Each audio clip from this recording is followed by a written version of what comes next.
नमस्कार मित्रमैत्रिणींनो, मकर संक्रांतीच्या खूप खूप शुभेच्छा। आज पुन्हा एक पौष्टिक पदार्थ करूया।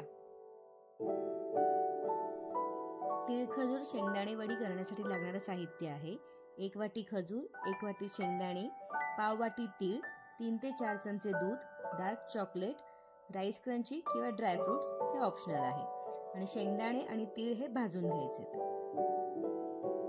बिया काढून खजूर बारीक चिरून घ्यायचे। तीळ 3 ते 4 मिनिटं नीट भाजून घ्यायचे। चटचट उडायला लागला की गॅस बंद करायचा। हे असे तीळ उडू लागतात। भाजलेल्या दाण्याचा कूट करून बाजूला काढून ठेवायचा। त्याच भांड्यात खजूर बारीक वाटून घ्यायचा। थोडं दूध घालायचं म्हणजे नीट वाटून होईल। वाटलेल्या खजुराबरोबरच दाण्याचा कूट घालून पुन्हा एकदा फिरवून घ्यायचे म्हणजे मिश्रण एकजीव होईल। हाताला तूप लावून घ्यायचे म्हणजे मिश्रण हाताला चिकटणार नाही। सेम पोर्शन करून त्याचे 3 ते 4 असे रोल्स करून घ्यायचे।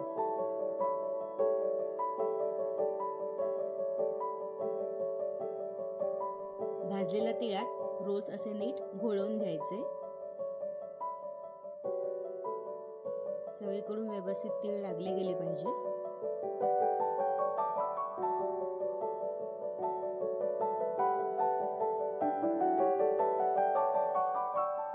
पेन्सिल किंवा स्टिकच्या मदतीने असा रोल्सच्या मधोमध गॅप करून घ्यायचा। पेन्सिल स्वच्छ धुवून वापरा।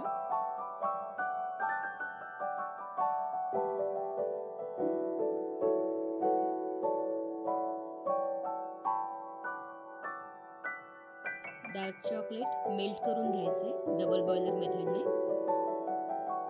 चॉकलेट पाइपिंग बॅग मध्ये भरून मधला गॅप फिल करून घ्यायचा। राईस क्रंच किंवा ड्रायफ्रुट्सने गार्निश करून घ्यायचे आणि वडीच्या आकारामध्ये कट करून घ्यायचे।